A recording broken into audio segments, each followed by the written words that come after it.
bapak ini yang terjadi pada malam nisfu sa'ah. Ini bukan mengajarkan, cuma mengingatkan kalau ada yang mudah-mudahan ada yang lupa. Mudah-mudahan ada yang lupa. Nah, ini makanya bapak dan ibu pada ini berbahagia. Pada malam ini adalah malam yang sangat istimewa. Maka tentunya ini jelas bu, selesai kita risiko kelak. Kalau nyampe rumah tidur tidak masalah. Setelah tidur usahakan kita bangun agak lebih awal daripada subuh. Contoh bangun jam 3 atau jam 2, bangun ambil wudu, laksanakan dulu namanya salat sunat wudu. Setelah itu laju lakukan namanya salat sunat taubat. Setelah itu laju dikerjakan namanya salat sunat mutlak. Baru disambung dengan sunat tahajud agak 8 rakaat atau 4 salam. Setidak-tidaknya tahajud itu 4 rakaat 2 salam. Setelah itu baru tunggu lagi waktu subuh masuk. Ini sebenarnya anjurannya dianjurkan kita mengamalkan itu di malam nisfu sa'ah itu sebenarnya. Tapi bagi yang sanggup. Kenapa? Karena hukumnya sunat, bukan wajib tapi sunat. Tapi sunat yang kita kerjakan pada malam ini itu pahalanya cukup besar di sisi Allah. Bapak Ibu peneliti yang berbahagia dirahmati oleh Allah Subhanahu wa Ta'ala. Jadi tobat kepada Allah dengan memperbanyak meningkatkan amal soleh. Setelah itu dengan memperbanyak mengucapkan istighfar kepada Allah. Tobat secara kepada sesama manusia. Kalau ada kita punya rasa salah selama bapak dan ibu, adik dengan kakak, mertua dengan menantu, tetangga dengan tetangga, masyarakat dengan pemimpin, ya ada masalah rasa kita benahi selama 15 hari ke depan. Kalau ikut tidak kita benahi do bapak dan ibu, tidak ada gunanya kita puas. Paham? Ada ibu punya masalah dengan suami, ada pula sebagian tu bu 2 bulan ada bunyi dengan suaminya dah. Jadi pitinya ambil kau, tapi dia bunyi dah. Berapa lagi pitinya ambil kau, pinjam bunyi suami dah. Ada tu? Di situ ada tak? Tidak ada bu? InsyaAllah situ tidak ada. Di situ istri soleh. Di situ istri soleh. Ya soleha. Kalau disusuk terpendanto iko istri adalah istri soleh, suami soleh. Yang di malam kini iko wajah soleha. Tak punya salah ke suami seketika. Tak pernah berang ke suami. Tak pernah menyuruh semua suami. Ya tak bu? Ya lain tak pak? Lain tak lah. Kan ada pernah istri menyuruh awak tak? Aman pak? Aman? Aman, alhamdulillah. Nah. Sebab bu, kalau ibu sampai masuk Ramadan juga bisa, tidak meminta maaf pada suami itu, tidak meminta ridho kepada suami itu, tidak ada guna puasa ibu selama bulan Ramadan. Sebelum Ramadan, kalau boleh bekon nyampe rumah duduk di depan suami. Enggak, duduk depan suami. Ya, apa tujuannya? Meminta maaf. Selambat-lambatnya nanti pada malam 29 sa'ah itu terakhir. Siap sholat, ya, duduk dekat suami, diulurkan tangan kita. Bang, lagi adik maaf bang, selama ini banyak salah adik dengan abang. Nah abang itu perangah, kok. Aduh apa kau kok, abang? Ya, apa hal kok? Ya heran abang, lampai 10 tahun menikah tak pernah bini salam nyunyur. Baru kali itu nampak bulu tangan tak. Heran suami heran abang, aduh apa kok? Ujung ini sanggup minta piti. Nah, adik, bang, selama kau bang, mungkinlah banyak salah adik semua bang, ya, mungkin banyak kilaf adik semua bang. Kalau bulan suci Ramadan akan tiba bang, agilah adik kau maaf bang. Apa nak kata abangnya? Nyuluh lo tangan abangnya. Indah adik yang minta maaf ke abang, abang yang wajib minta maaf sama adik. Apa tu kau abang minta maaf, dosa abang lah banyak adik selama. Apa tu? Barunya ngaku abang tadi. Abang lah cok chatting-chatting dengan cewek selama kau. Ya. Kalau kini kan zaman kini kok lah banyak kami suami kok gak pembohong, tapi tak suami sikoro. Suami sikoro ada pembohong tak? Ya. Suami kita kami dimudi lah gak banyak pembohong. Kalau suami kok bang, waalaikumsalam. Kalau kerja kantor tu, dia tu bang. Oh, kau lagi rapat. Jam 5 telepon lagi. Mana bang? Lagi rapat. Tanya kau pergi marah. Katanya rapat. Tapi ternyata pergi marah. Oh, itu banyak. Tapi itu orang kerja kantoran di kota-kota. Kalau kita dusun-dusun ke tak ada. Kalau suami dusun kau jujur-jujur kalau. Tak ada pembohong tak. Kau lagi yang di dalam masjid malam ini kau jujur kalau. Tak ada pembohong. Jujur kalau. Nah. Jadi mampu kiranya ibu-ibu kami sebelum Ramadan datang menjadilah istri soleh. Istri soleh.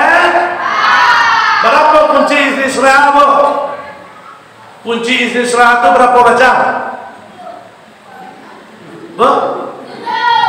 Berapa? Ini ditanya ibu-ibu anak-anak macam apa? Berapa macam kunci istri soleh apa? Tak tahu? Tak tahu apa lupa? Apa dah ingat? Lupa apa dah ingat? Lupa. Nah, 4 kita ambil 4. Ini simak ibu. Ya, aku ingatkan ada 4 macam. Yang pertama yaitu seorang istri atau wanita yang suku melaksanakan sholat yang 5 waktu. Nak namunnya meninggalkan sholat 5 waktunya no, sesibuk apapun gawenya, yang sholat naknya tinggalkan. Ya, itu yang pertama. Yang kedua, wasaumat sakraha, puasa di bulan Ramadan. Yang kedua. Yang ketiga, wahafizat farjaha, menjaga harkat martabat diri, menjaga harga diri, menjaga harga rahasia rumah tangga. Yang ketiga, ya, jangan basing-basing menceritakan aib rumah tangga kita kepada orang lain. Kalau di mudik itu tempat kami kini kok di akhir zaman kini kok gampang-gampang istri curhat ke orang lain. Kalau tidak curhat melalui dikit-dikit tulis status, dikit-dikit tulis oh. Itu bukan cuma satu dusun orang tahu, tetapi satu dunia. Jangan seorang istri apabila menceritakan aib dalam rumah tangganya, ikulah istri yang punya dosa, berarti tidak menjadi istri solehah. Jaga itu harkat martabat diri, harga diri, dan jaga rahasia rumah tangga. Jangan gampang diceritakan kepada orang lain. Ini dah lama ngomong dengan kawan, dengan kantin, tak tahu nak baca parangai suami awak. Lama cerita dengan Dayu, tak baca parangai suami awak. Apa katanya lama cerita tadi? Tak tahu, tak sadar kita. Ya, kamu orang menyesal sebenarnya. Apa tu? Kawin dengan Pak Fajar tu. Dia lah kalau sobai sebenarnya. Anak rasa terlelem banyak. Katanya menyesal. Nah, ini namanya membuka aib rumah tangga. Nah, boleh. Yang keempat, wa ta'ati zaujaha, taat kepada Apa yang kampek bu? Taat kepada suami. Berapa tadi? Yang pertama salat 5 waktu. Yang kedua puasa di bulan Ramadan. Yang ketiga jaga harkat martabat dia. Yang keempat taat kepada suami. Yakin dah ibu-ibu yang begini kok sudah taat kepada suami? Udah? Alah bu? Alah?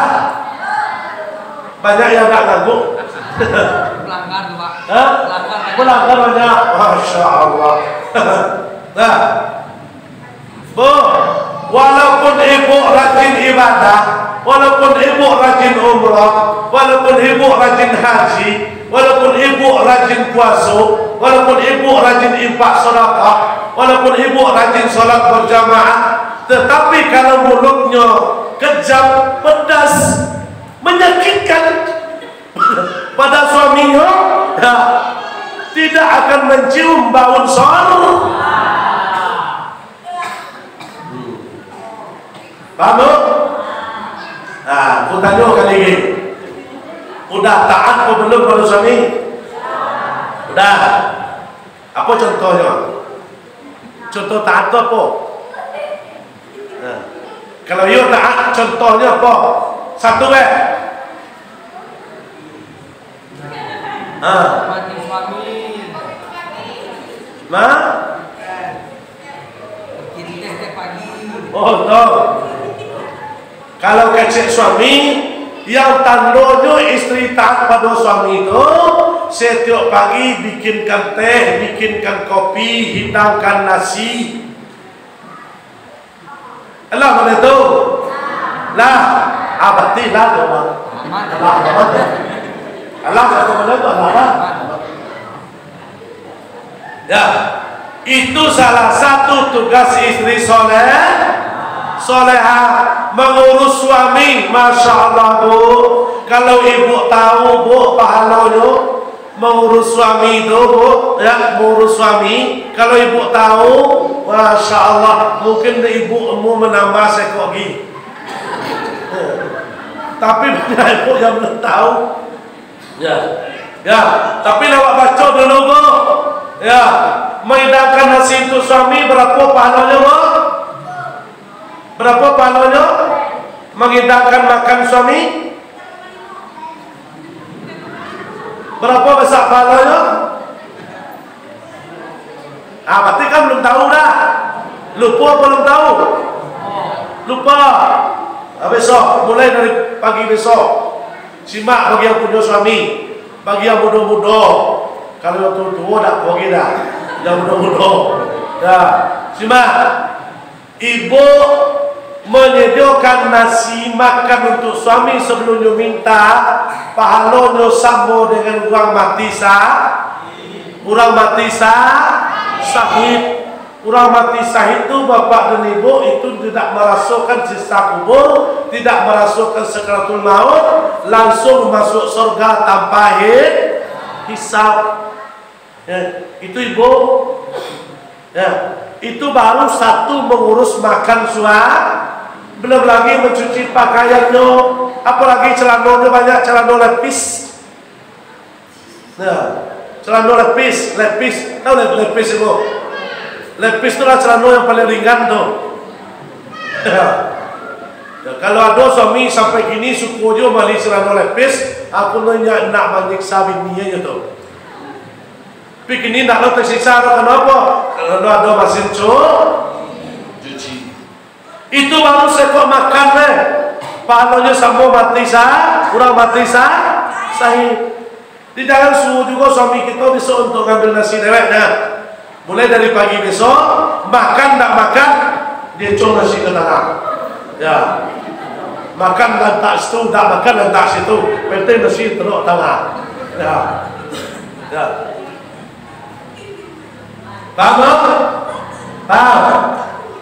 Kalau kata abang risiko tadi kata padahal membuat teh lah, kopi lah. Berarti tinggal makan ya lu. Berarti makan dan cuak-cuak ngambil dewek.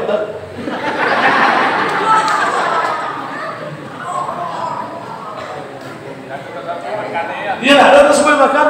kan makan belum kan? Berarti makan lebih teh. Nah, kalau teh kopi udah. Nah, ibu mengurus makan suami, pahala sama dengan mati Ibu menyusui, ini mengingatkan kalau ada ibu yang menyusui sampai Ramadan besok, menyusui umur anak belum sampai 1,5 tahun atau umur 1 tahun, ya bulan Ramadan besok itu diperbolehkan ibu tidak diperbolehkan tidak puasa. Kenapa? Ibu menyusui itu sama pahalanya dengan orang mati Ibu mengandung sama pahalanya dengan orang mati Ibu meninggal dalam keadaan melahirkan sama pahalanya orang mati Itu makanya rugi, Bu. Rugi kalau ada ibu zaman kini kok program 2 anak cukup saja. Kalau itu program itu program Yahudi itu. Supaya apa? Supaya umat Islam tidak berkembang. Kita lah ikut pula dengan program itu. Bang, 2 anak cukuplah bang. La ilaha illallah. Ya. Padahal mengandung sama pahalanya orang mati melahirkan sama pahalanya orang mati menyusui sama dengan orang mati Ada sebuah cerita, Bu. Seorang wanita menjadi derajatnya wanita soleh. Kenapa? Seumur hidupnya ini tak pernah puasa semenjak balu dan berakar, semenjak menikah tak pernah puasa. Kenapa? Kerana ini setiap datang bulan Ramadan ini menyusui. Datang Ramadan lagi ini menyusui. Datang Ramadan lagi ini menyusui. Jadi ibu tak perlu puasa, tapi pahalanya kadang pahala sama dengan orang mati tapi itu tadi setiap tahun menyusui, setiap tahun mengandung. Sampai berapa anaknya ditantau? Sampai 6 bulan anaknya. Dia tak perlu ibu puasa bulan Ramadan kalau menyusui di bulan Ramadan. Ambil tua di bulan Ramadan, tidak puasa, tidak masalah. Kenapa? Kerana ibu yang hamil itu pahala sama dengan orang mati Maka Bu, salah satu Bu istri soleha itu Bu dalam hadis mengatakan adalah seorang istri yang kembali kepada suaminya atau yang nempel kepada suami. Kamano kapai nyu nempel ke suaminya itu. Naik motor nempel ke suami. Nah, itu adalah salah satu perbuatan istri soleha. Bapak Ibu berdiri berbagai dirahmati oleh Allah Subhanahu wa taala. Jadi itu Bu, sebelum datang bulan Ramadan masih Sa'ban, masih ada tinggal lagi 2 minggu lagi kita. Ya, mari kita yang pertama segera taubat kepada Allah Subhanahu wa taala, meningkatkan amal soleh kita, memperbanyak istighfar kepada Allah. Yang kedua, taubat sesama manusia. Jangan sampai juga ada kita punya dendam, punya sakit hati.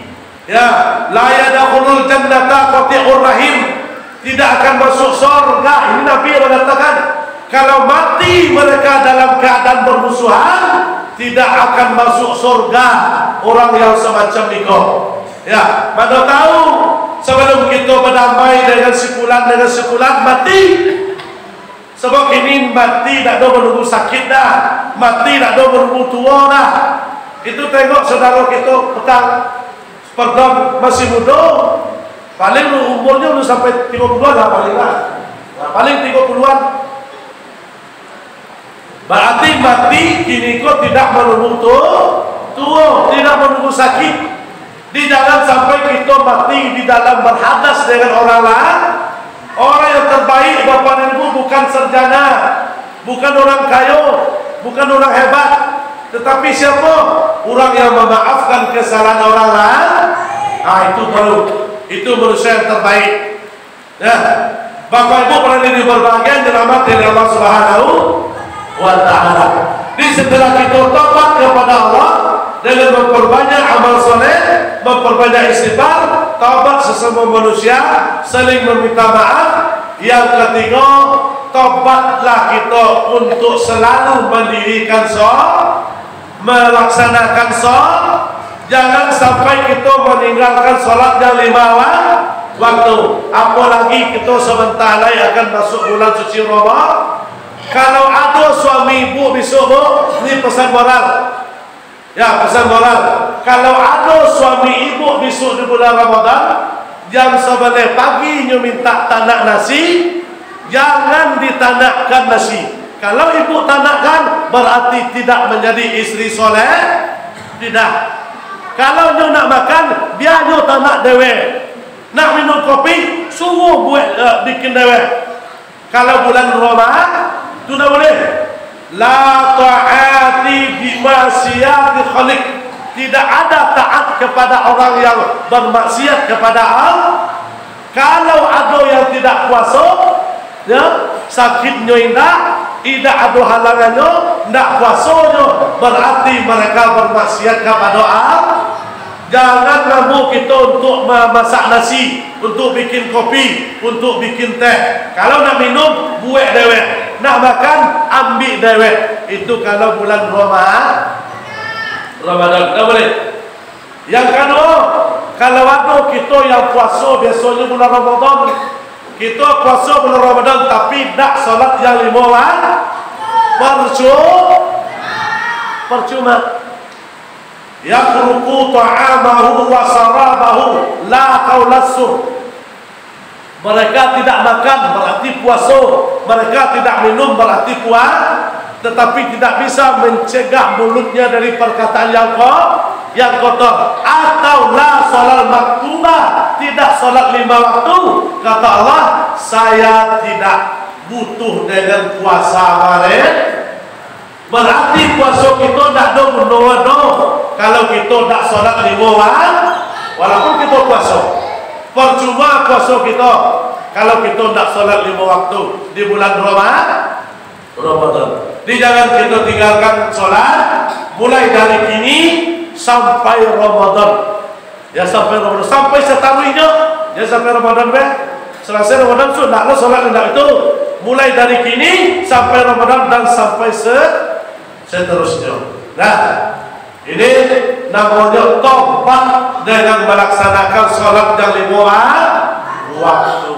Ini awak baru selesai memperingati Isra Mi'raj. Isra Mi'raj intinya adalah sholat yang 5 waktu. Nabi itu Isra Mi'raj Bapak dan Ibu bukan menyebut sholat, tetapi menyempurnakan sholat yang 5 waktu. Iya beda bu. Iya beda. Menyebut sholat atau menyempurnakan sholat? Hah? Menyempurnakan sholat? Kenapa dikatakan menyempurnakan sholat? Sholat yang 5 waktu itu apa sudah ada sebelum Isra Mi'raj? Apa sudah ada apa belum? Apa lah ada apa belum? Sebelum Isra Mi'raj? Bu? Sudah ada apa belum? Sudah? Belum? Kata ibu kau belum kata dah. Kata apa? Lah. Salat yang 5 waktu itu sudah ada sebelum Isra Mi'raj. Cuman waktunya belum ditentukan. Maka Nabi kita dipanggil untuk menyempurnakan salat yang 5 waktu. Paham? Paham? Berarti salat 5 waktu sudah ada sebelum Isra Mi'raj. Yakin? Subuh berapa rakaat? 2. Zuhur 4. Maghrib asar 4. Maghrib 5. Tak 5. Oh 3. Oh 3 gini. Isya 4. Nah, berarti jumlah salat 5 waktu ko sehari semalam jumlahnya 7 Kenapa kalau Nabi kita Isra Mi'raj pemandang dikasih oleh Allah 17 pemandangan, 2 yang bagus, 15 yang jelek. Ini intinya adalah salat yang 5 waktu. Kenapa Nabi kita dibedah sampai 5 kali adalah salat 5 rukun Islam Jadi yang Isra Mi'raj itu dari awal sampai akhirnya tamsilnya adalah untuk kita kehidupan di atas dunia, dan termasuk tamsilnya untuk sholat yang 5 waktu. Subuh 2. Siapa yang mengerjakan pertama, Bu? Nah, siapa yang mengerjakan pertama subuh? Tak kenal makanya tak sayang, tak sayang makanya tak cinta. Kenapa kita acuh atau sering meninggalkan salat subuh atau malih untuk salat subuh? Kenapa? Karena kita tidak tahu gunanya dan tidak tahu letaknya di tubuh kita, tidak tahu siapa yang mengajukan pertama. Cocok. Jawab, siapa yang mengajukan pertama salat subuh? Kan 2 rakaat. Siapa mengajukan pertama kali? Mak? Senyum-senyum ya, Mak. Siapa? Siapa, Bapak?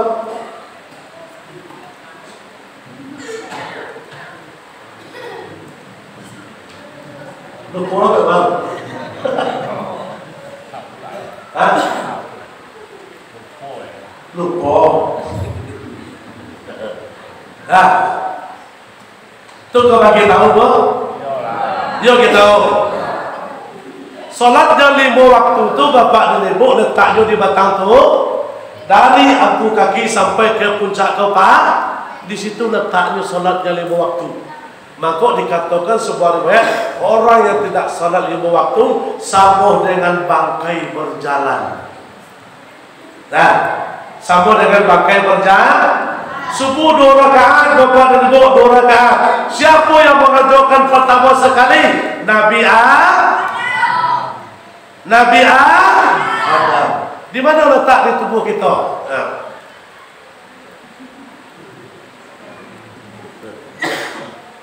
Kalau dia mengajukan lah mau tahu. Letak di tubuh kita, okay? Subuh di tubuh kita, zuhur di tubuh kita, asar di tubuh kita, maghrib di tubuh kita, isya di tubuh kita. Subuh baik kita baca subuh. Yang mengajukan Nabi 2 rakaat. Mana letak di batang tubuh kita? Sangat penting sekali, Bu. Itu makanya aku kata tadi, ya, kalau kita ingat bahwa penting salat subuh itu di tubuh kita, tidak akan namuh kita meninggalkan percaya lah, Bu. Apanya di tubuh kita, Bu? Napas turun naik berapa? 1 tambah 1 berapa? 1 masuk, 1 keluar, 1 tambah 1 berapa? 2. Berarti salat subuh di tubuh kita adalah napas turun atau angok bahasa kami. Lain tentu angok. Lain napas. Kira-kira orang tidak bernapas hidup apa mati? Orang tak bernapas hidup apa mati? Orang tidak salat subuh sama dengan orang tidak berarti kalau tak bernapas sama orang berarti orang tidak salat subuh sama dengan orang bagus tak salat subuh. Lain mau ibu batukah, amo ibu joto partunel, joto pajero, nah joto pansa, joto kijang supir. Nah, kenapa? Karena napas itu berhal. Di kalau kita tak salat subuh, di mata Allah mati kita sampai subuh besok. Nah, kalau kita tinggalkan salat subuh tadi, Allah menganggap kita mati sampai subuh itu pun kalau kita kerjakan subuh besok. Kalau tak perlu dikerjakan subuh besok, tambah lagi mati 1 hari lagi. Oh, kami tak perlu tu, Ustaz. Gaji suami kami 20 juta sehari. Betul. Walaupun gaji kita 20 juta sehari itu, Bu atau Bapak, tapi kita tak salat subuh pagi tadi, no? Itu keberkahan tak diberikan oleh Allah. Kenapa? Karena Allah menganggap kita mati pada hari itu. Penting tak salat subuh, Bu? Penting tak? Ada tak kita petang bulan-bulan ke belakang tinggal salat subuh? Nah, lain dah. Agak balik menjawab Pak tu. Itu tanda cok bolong tu. Nah, jadi sangat penting. Dan salat 5 waktu di kubur letaknya adalah di batal tu. Jangan kita sia-siakan. Cukup subuh tu besok yang kita baca adalah letaknya nafas di tubuh kita yang untuk menghidupkan kita siang dan malam. Satu turun, satu naik, satu keluar, satu masuk. Itulah salat subuh. Maka pemandangan Isra Mi'raj itu 17, 2 yang bagus, 15 yang buruk, maka itulah maknanya. Nah, ini jangan tinggalkan lagi salat subuh. Tapi jangan subuh baca sekok. Subuh iyo, suhur iyo, asar iyo, maghrib dan isya. Kalau dapat berjamaah untuk tadi itu Masya Allah. Kalau bentuk itu kita setiap hari, ya, salat berjamaah maghrib, Masya Allah. Nah, kampung kita, dusun kita akan diturunkan rahmat oleh Allah Subhanahu wa Ta'ala. Bapak Ibu para yang berbahagia dirahmati oleh Allah Subhanahu wa Ta'ala. Karena hari sudah jauh malam, sudah setengah 12. Nah, coba kok setengah 10. Lawannya ngantuk kok? Nah, tutup ke? Tambah dikit ke? Oh, tujuh jawab. Jawab tadi. Jadi itu ibu yang banyak punya salah kepada suami adalah ibu mengaku benar. Maka dari itu sebelum datang bulan Ramadan, ya, sebelum datang bulan Ramadan, rajin-rajinlah meminta maaf kepada suami. Jangan duit be mau. Kalau dapat duit ya senyum baik terus. Dikit duit nambah ya. Itu dosa. Nah, rajin-rajin. Siap sholat, disuruh latih. Kalau tidak mau suami kita, abang kita ke masjid, dilatih di rumah untuk sholat berjamaah. Ya, supaya bisa bulan Ramadan besok berganti-ganti imam. Bulan Ramadan ganti-ganti imam. Nyata gua tu di bulan Ramadan tu mana orang ke masjid. Kenapa? Kadang-kala imam bermasalah. Ada imam kau pelantino rosi. Allahu Akbar, Allahu Akbar, Allahu Akbar, Allahu Akbar, Allahu Akbar. Di sekolah sembahyang berapa? 20. Dua di sekolah takbir berapa? 20. 20 berapa? 2 jam plus 1 jam 2 jam. Sejam sampai berakhir berarti 23 kan? Semua witir berarti lumayan. Ada orang yang buat salat 23 tu cuma tuntas 20 menit. Allahu Akbar, Allahu Akbar. Bentuk bambu ditiup angin. Nah, salat ada orang malih kalau dah tua-tua, dia malih salat cepat kok. Kenapa? Kalau salat tarawih ku adanya sekali dalam 1 tahun. Tapi kalau nak muda-muda, syukurlah dia tu salat cepet dulu. Nak cepet bah? Yo dah muda-muda tu yo balik je. Kalau tua-tua dah rugi. Rugi kenapa? Salat tarawih adanya sekali dalam setahun. Jangan terlalu cepat. Pakai rukun tumakni.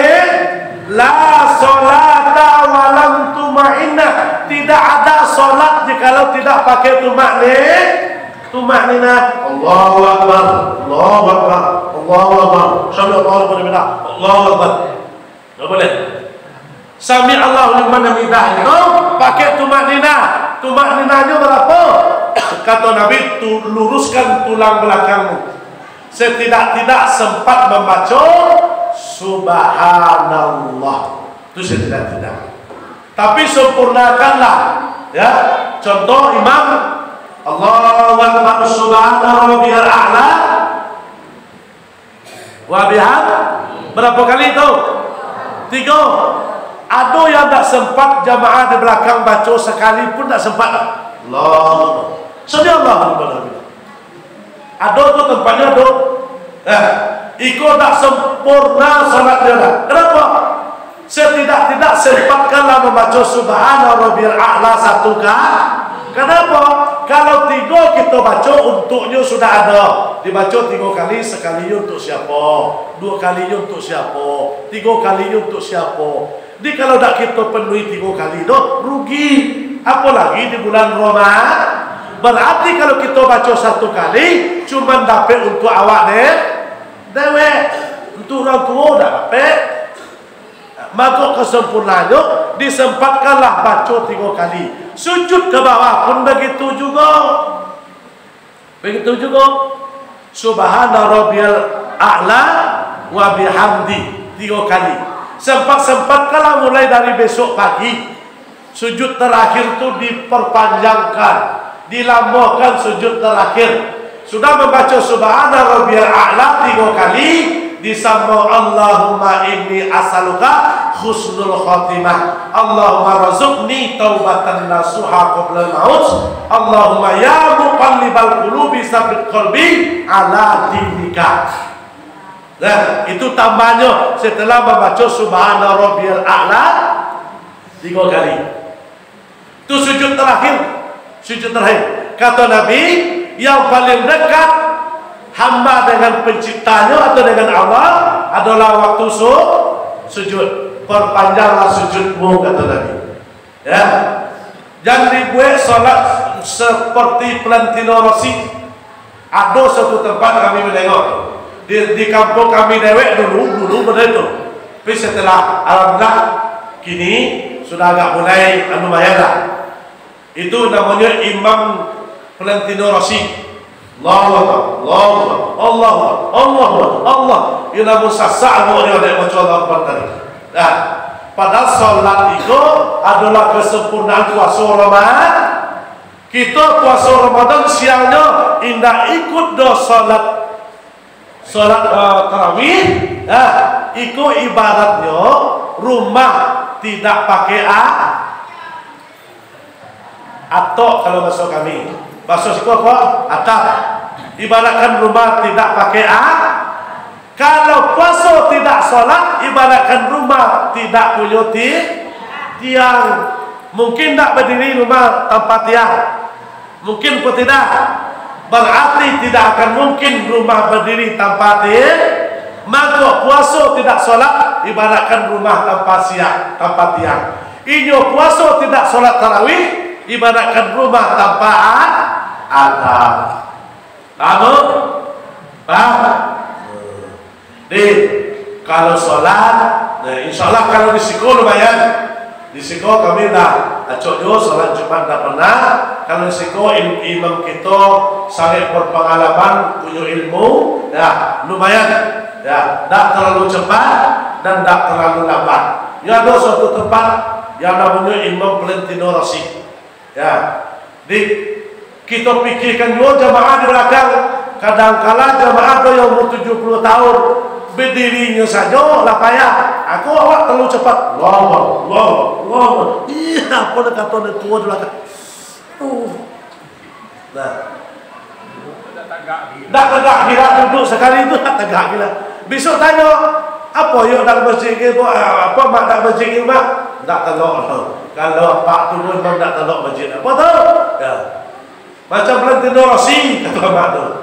Ini salahnya siapa? Salah di imam kau sama dengan pemimpin kau mengerti apa yang dibutuhkan oleh jamaah. Sama pemimpin gitu kau. Pemimpin itu juga apa yang dibutuhkan oleh masyarakatnya, apa yang diharapkan oleh masyarakatnya. Dia harus paham dan harus tahu. Jangan egois. Kadang-kadang mentah-mentah awak habis hafalan banyak, masya Allah. Salat subuh nyopan tak membaca surat Yasin. Bismillahirrahmanirrahim. Selesai Fatihah. Al-Dhalin. Bismillahirrahmanirrahim. Yasin wal Qur'anil Hakim. Innaka laminal mursalin. Jamaah dilakang mengira habis setengah halaman ruku. Tahu-tahu enggak. Kami imam dari kanunya hafalannya santiak. Tahu-tahu lah tiba. Wa idza qila lahum anfiqu mimma razaqakumullah qala alladziina kafaru lil ladziina amanu. Belum juga ruku dah. Lah tiba lu dia apa? Salamun qaulan min rabbir rahim. Apa nak kecil jamaah? Lama lo sui sekolah. Nah. Ya, iko namanya imam ego. Dulu zaman ambo kecil-kecil dulu, indah ada pernah jamaah komplain kepada imam. Kenapa? Imam punya pengertian yang dipakai adalah ayat-ayat yang pendek. Paling panjang wat duha. Itu kalau dulu. Kenapa? Kalau dulu itu memang hafalan tak banyak juga. Kalau kini kan kita banyak yang hafalan 1 juz, setidaknya juz 30 sudah hafal. Tapi pikirkan yo jamaah di mana diukur. Makanya imam nyampe di depan tu jangan nyelonong weh. Kan ada sebagian tu. So imam tu nyampe di muka tengah Allah. Ya, disunahkan imam menengok ke belakang 3 kali. Itu pun ada tujuannya. Apa tujuannya? Yang pertama, tengoklah kondisi jamaah awak. Berapa kira-kira ketahanan berdirinya? Sanggup 3 menit kah? Sanggup 1 menit kah? Tak langsung saya dah angkat takbir. Itulah tujuannya. Sudah tu imam yang cepat itu kalau dia mengaku mazhab Syafi'i salah. Kalau Syafi'i sebenarnya mazhab Syafi'i sudah walad dhalin. Itu jedahnya sebelum ayat. Kalau betul-betul Syafi'i setidak-tidaknya 2 menit. Itu kalau dulu masa Syafi'i. Jedahnya barunya menyambung membaca ayat. Ikut dah, dia mengaku salat masa Syafi'i, tapi waladhdallin. Bismillahirrahmanirrahim. Itu masa Syafi'i bohong nama tu. Kalau ia masanya Syafi'i, jedah dari waladhdallin baru bekonnya baca bismillah untuk membaca ayat. Nah, Bapak Ibu pada ini berbagai dirahmati oleh Allah Subhanahu wa taala. Di mudah-mudahan ibu-ibu kami, istri-istri yang hadir pada malam ini bisa taknya menjadi istri yang soleh, menjadi istri ahli surga. Kalau gampang mati, insyaallah bisa dimasukkan ke dalam surga oleh Allah Subhanahu. Begitu juga kami bisa taknya sebelum Ramadan sampai Ramadan seterusnya bisa menjadi imam yang sah, menjadi suami yang sah. Rajin-rajinlah kami hendaknya menjadi imam bagi anak dan istri solat. Solat apa? Solat sunat di rumah. Kalau solat wajib, solatnya di mas. Apalagi rumah dekat mas. Nah, kami contoh kami rumah dekat masjid. Kami solat di rumah. Ada orang ke masjid solat berjamaah. Langkah orang satu langkah ke masjid saja besar pahalanya daripada ambo solat di rumah sendiri. Langkah ke masjid saja lebih besar pahalanya daripada ambo solat di rumah. Itu kami laki-laki. Apalagi besok di bulan Ramadan kita ramisi masjid kita untuk solat berjamaah subuh, zuhur, asar. Kenapa? Kita belum tentu kalau kita sampai Ramadan besok, belum tentu kita sampai Ramadan yang akan datang. Nah, di Bapak Ibu pada ini berbahagia. Mudah-mudahan amal yang kita lakukan pada malam ini hendaknya menilai amal soleh di sisi Allah Subhanahu wa taala. Walaupun mungkin tidak berapa panjang dan banyak yang bisa kami sampaikan pada malam ini, termasuk kondisi fisik atau badan mungkin kurang agak kurang mengizinkan sehingga agak kurang konsentrasi. Mungkin itu yang pertama. Nah, kedua ilmu cuma itu ada. Ya, itu adanya. Kalau yang lebih daripada itu guru kita di sekolah. Itu yang benar. Nah, ini Bapak Ibu pada ini berbahagia. Mungkin itu yang bisa kami sampaikan pada malam ini. Sesuai dengan kaji kita tadi, bulan Sya'ban adalah bulan untuk taubat. Mudah-mudahan kita bisa untuk selalu taubat kepada Allah sebelum Ramadan datang atau sebelum bulan suci Ramadan datang. Kita telah selesai taubat kepada Allah dan taubat kepada manusia. Ingat kalau sepanjang kita punya musuhan dengan orang lain, yang ibadah itu tidak akan diterima, rugi kita. Jadi kita buka sedikit jawab bagi kepingin bertanya, disilakan untuk bertanya.